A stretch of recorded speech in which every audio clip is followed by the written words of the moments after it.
Hello दोस्तों, welcome to sleepy classes. तो दोस्तों आज हम 5 एमसीक्यू करेंगे जो स्पेस मिशंस हैं जो रिसेंट टाइम में न्यूज़ में रहे हैं उनके ऊपर करेंगे।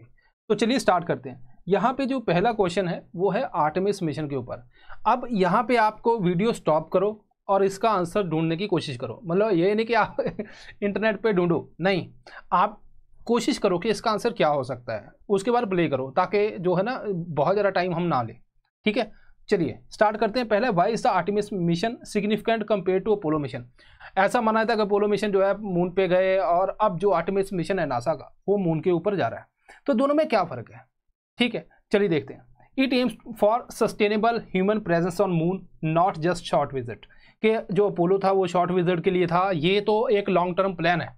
ये तो भुआ की तरह है कि एक बार आ गई तो फिर वो 5-7 हफ्ते निकाल के जाएगी।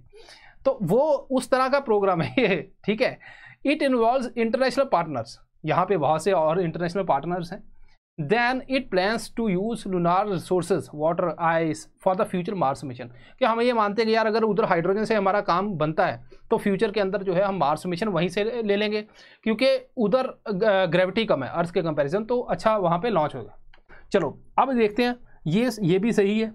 ठीक है, बात तो सही है।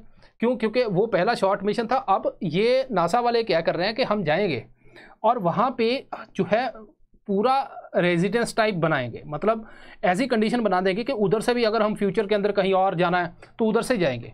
ठीक है, तो ये बेसिकली लॉन्ग टर्म प्लान है एज कम्पेयर टू जो पहले मिशंस था। तो उस कंटेक्स्ट के अंदर अगर आप मार्स वाला भी देखो तो यहाँ पे भी जो है ये करेक्ट है।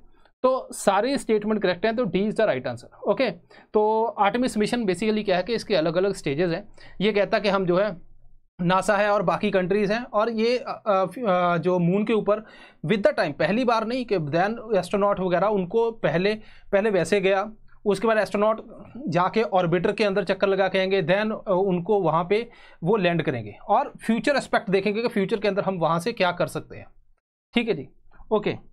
Then second, recently juice mission seen in news. ठीक है, किसने लॉन्च किया? तो अगर हम देखें तो मैंने आपको बताया हुआ है कि अगर कोई बहुत इंपॉर्टेंट जो मिशन होते हैं जैसे आर्टेमिस है कि हाँ ये तगड़ा मिशन है, तो उसके अंदर हमें थोड़ी डिटेल देखनी होती है। लेकिन ऐसे जूस मिशन आ गया है ना, तो इस तरह के हमें ये पता होना चाहिए कौन सी कंट्री की। यूरोपियन स्पेस एजेंसी का ये मिशन है और ये बेसिकली जुपिटर के लिए। ठीक है, तो यहाँ पे जो है टारगेट कर रहा है, फ्लाई बाय मिशन है, मतलब पास से गुजरे और इन्फॉर्मेशन निकालेगा। तो ये है मिशन। तो हमें ये ध्यान रखना है कि किसको टारगेट कर रहा है, किस कंट्री का जो है ये मिशन है, यूरोपियन स्पेस एजेंसी, और इसका नाम क्या है। ठीक है, अब ये हो गया दूसरा। तीसरा क्वेश्चन देखते हैं।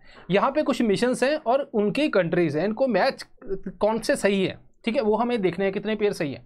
तो इसको आप स्टॉप करके इसका आंसर निकालने की कोशिश करो। यहाँ पे अगर आप देखोगे तो ये बेसिकली जो स्पेस स्टेशन है, स्पेस स्टेशन के ऊपर क्वेश्चन है। ठीक है, अब देखते हैं। पहले इंटरनेशनल स्पेस स्टेशन किसका? यूएसए, नासा और बाकी भी कनाडा वगैरह इसके साथ है। ठीक है, रशिया का भी उसमें कुछ पार्ट है। तो दूसरा है त्यांगोंग। त्यांगोंग किसका है? चाइना का। तो ये चाइना आ गया, तो इट मीन्स कि ये वाला तो पॉइंट गलत है। मीर ये सोवियत यूनियन जो थी है ना, पहले रशिया का जो पहले वाला पार्ट था तो कंबाइन था, उनका था मिशन। सबसे पहले स्पेस स्टेशन कौन सा गया था?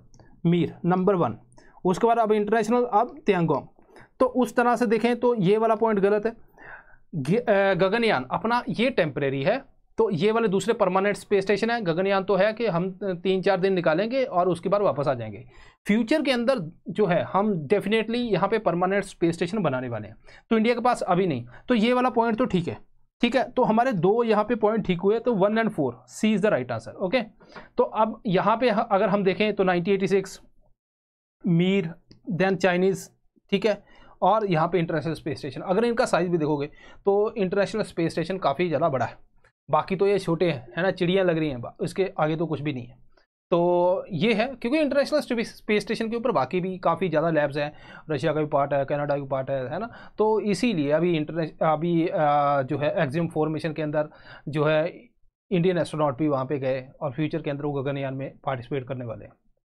त्यांगोंग स्पेस स्टेशन की बात करें तो ये इन्होंने बोला कि यार हम भी अपना लॉन्च करते हैं, तो इन्होंने भी लॉन्च किया। तो इसके अंदर मॉड्यूल होते हैं, मतलब स्पेस के अंदर जाके हम इनको जोड़ते हैं। डॉकिंग जो होती है कि एक मॉड्यूल को दूसरे मॉड्यूल से आपने अच्छे से जोड़ना है। ठीक है, तो ये मेंशियन वेंशियन ये साइंस लैब्स हैं इसके अंदर, तो इस तरह से है। इवन जो आप इंटरनेशनल स्पेस स्टेशन देखोगे वहाँ पे बहुत तरह के मॉड्यूल्स हैं, ठीक है।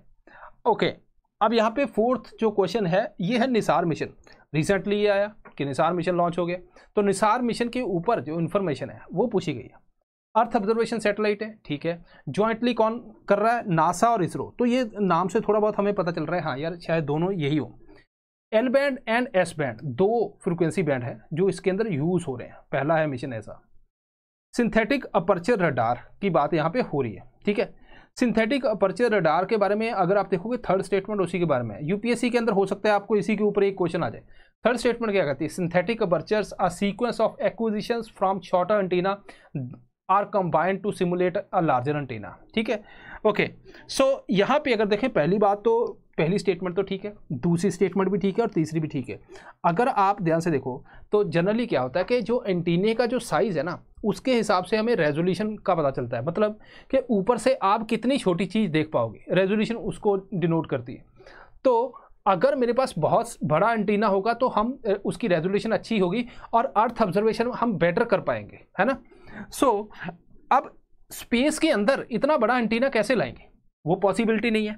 तो इन्होंने क्या किया कि बेसिकली सैटेलाइट के अंदर छोटा एंटीना जो है उसको सॉफ्टवेयर से सिमुलेट करके एंटीने के ऊपर एंटीना इस तरह से वर्चुअल एंटीना बना दिया। तो बड़ा एंटीना तो जिसकी वजह से क्या है हमें रेजोल्यूशन जो है वो बढ़िया मिल जाएगी। यही बेसिकली सिंथेटिक वर्ड है, अपर्चर रडार के अंदर जो सिंथेटिक है ना उसका यही मीनिंग है, ठीक है।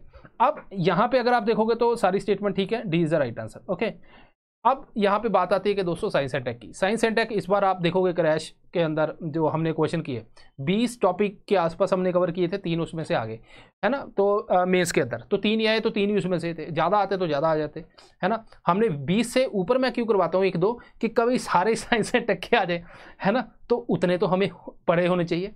तो ये है बेसिकली जो हम करवाते हैं तो आ जाता है, पता नहीं भगवान की दया। तो अब ये है कोर्स साइंस एंड टेक का जिसके अंदर सारा कुछ मैं प्री मेंस सब कुछ यहाँ पे करवा रहा हूँ। यहाँ पे आपको क्विज भी मिलते हैं। 20 से 25 घंटे का कोर्स है, ठीक है। और आपको कुछ नहीं करना, क्या आपको कोई बुक पढ़नी है, नहीं पढ़नी, आपको बस ये वाला और उसके बाद करंट अफेयर जो है वो 2 चीज़ें यहाँ इसमें अभी तक जो है वो सारा करंट अफेयर कवर है, तो आगे वाला आपको थोड़ा सा देखना पड़ेगा, ठीक है। तो ये सब कुछ जो है मैं आपको करवा रहा हूँ और वो जो है सिर्फ बहुत ही कम कॉस्ट के ऊपर। अगर आप यहाँ पे टारगेट 26 कोड यूज़ करोगे तो आपको इसके ऊपर डिस्काउंट भी मिल जाएगा। तो अगर आप यहाँ पे मन है कि भाई साइंस एंड टेक पढ़ के देख लेते हैं, क्योंकि प्री के अंदर बहुत बड़ा रोल प्ले करती है, उसमें आपकी सिलेक्शन होनी नहीं होनी उसके ऊपर बहुत ज़्यादा डिपेंड है, ठीक है जी। चलो निसार मिशन की बात करें तो इसमें 2 बैंड है, बेसिकली फ्रिक्वेंसी के बैंड होते हैं, dual band, L band and S band. S band दिया इसरो ने, एल बैंड है जो नासा का, ठीक है जी। अब यहाँ पे अगर हम बेनिफिट देखें तो ये जैसे मान लीजिए नेचुरल हैजर्ड्स होते हैं उनको अच्छे से, आइस मेल्ट हो रही है उसको अच्छे से चेक देख सकती है, तो हमें बेटर क्लैरिटी वहाँ पे मिलेगी। तो ये सारी चीज़ें इसके अंदर बेनिफिट होंगे हमें, ठीक है। किसका है, नासा, इसरो, ये हमने पढ़ ही लिया। चलो किसका है सिंथेटिक, इसमें मतलब क्या है वो मैंने आपको बता दिया। जो लास्ट क्वेश्चन है, कुछ मिशंस हैं, कुछ कंट्रीज़ हैं, इनको हमने देखना है कि कौन से जो है सही है। तो अगर हम यहाँ पे देखें तो पहले हायाबूसा, हायाबूसा किसका है, दूसरा ओसिरिस रेक्स, तीसरा म्यूज एंड हेलियोसॉर्म, चौथा है डार्ट, ठीक है जी। यहाँ पे कंट्रियों के नाम लिखे हैं, तो चलो पहला देखते हैं। पहला है हायाबूसा। हायाबूसा जो है ये बेसिकली एस्ट्रॉयड रिटर्न मिशन है, कि मतलब पहले तो होता था एस्ट्रॉयड जो है उसका कुछ पार्ट ब्रेक होके अर्थ के ऊपर आ रहा है, तो अर्थ के ऊपर गिर गया तो मीटेराइट है तो हम उसको स्टडी करते थे। लेकिन जब वो अर्थ के एटमॉस्फेयर के थ्रू आता है तो बर्न आउट होता है, तो उसकी कंपोजिशन के ऊपर फर्क पड़ता है। हमने बोला नहीं, हम वहाँ से जाएंगे और वहाँ से सैंपल लेके वापस आएंगे। तो उस तरह का ये मिशन था जो जापान का था, ठीक है। ये हायाबूसा, तो ये चाइना का नहीं है, तो पहली स्टेटमेंट अपनी गलत है। ओसिरिस रेक्स, नासा ने बोला हम क्यों पीछे रहे, हम भी जाएंगे सैंपल लेके आएंगे, ये नासा का है, तो ये दूसरा भी जो है मैच गलत है, ठीक है। म्यूज एंड हेलियोसॉर्म जो है ये सन को स्टडी करता है, ठीक है, तो ये किसका है, नासा का है, तो ये भी गलत है। डार्ट क्या है, एस्ट्रॉयड को जो है डाइवर्ट करना, अर्थ के बहुत पास ऑर्बिट है तो हम उसको स्ट्राइक करके दूर लेके जाते हैं, दैट इज डार्ट। तो ये यूएसए का, ये सही है, तो एक पेयर इनमें से करेक्ट है, तो ये अपना आंसर आ गया। अगर हम यहाँ पे देखें हायाबूसा सैंपल रिटर्न मिशन है एंड जाक्सा मतलब जापान का, हायाबूसा 2 भी वो लेके आए। उसके बाद जो है अगर हम ओसिरिस रेक्स की बात करें, ये जो है नासा का है, ठीक है। तो ये 3 मिशन थे, अलग अलग, बेसिकली एस्ट्रॉइड के अलग टाइप होते हैं, सी टाइप होता है, एस टाइप होता है। तो ये सी टाइप जो है उसके अंदर ऑर्गेनिक और वाटर काफ़ी होता है, तो उसी को टारगेट किया गया है। ठीक है जी। अब यहाँ पे डार्ट जो है वो, जैसे मान लीजिए यहाँ पे अर्थ का ये लेट्स से कि मैं ये कहता हूँ कि अर्थ का ऑर्बिट है, इसके पास जो है एस्ट्रॉइड बहुत पास आ गया, ये ऑर्बिट है, तो हम क्या करेंगे, यहाँ से उसको स्ट्राइक करेंगे तो ये इस तरफ जाएगा, जब यहाँ पे गया तो इसका ऑर्बिट ये बन जाएगा। तो अब अगर आप देखोगे तो दोनों के बीच में डिफरेंस काफ़ी बढ़ गया। यही काम है बेसिकली इसका। ठीक है दोस्तों, तो ये है डार्ट जो है। म्यूज हेलिस्वार्म मैंने आपको बता ही दिया कि ये सन के जो उसको स्टडी करेगा। ठीक है, एंड ठीक है, बस इतना है दोस्तों। 5 सवाल है, अभी स्टार्ट किया है अभी स्लीपी ने दोबारा फिर, तो आप जुड़िए। हर रोज़ 5 सवाल जो है रात को सोने से पहले देखिए कि क्या क्या इसके अंदर है। उससे क्या होता है, आप एक ना मोटिवेटेड रहते हो हर रोज़ कि हाँ 5 सवाल किए मैंने, तो कुछ होता है कि हाँ ठीक है, लास्ट को आप ट्राई भी करो इसको पहले, है ना, कि कुछ पढ़ा नहीं पढ़ा, ट्राई करना जरूरी है। सो दिस इज़ ऑल, मिलते हैं नेक्स्ट टाइम, थैंक यू।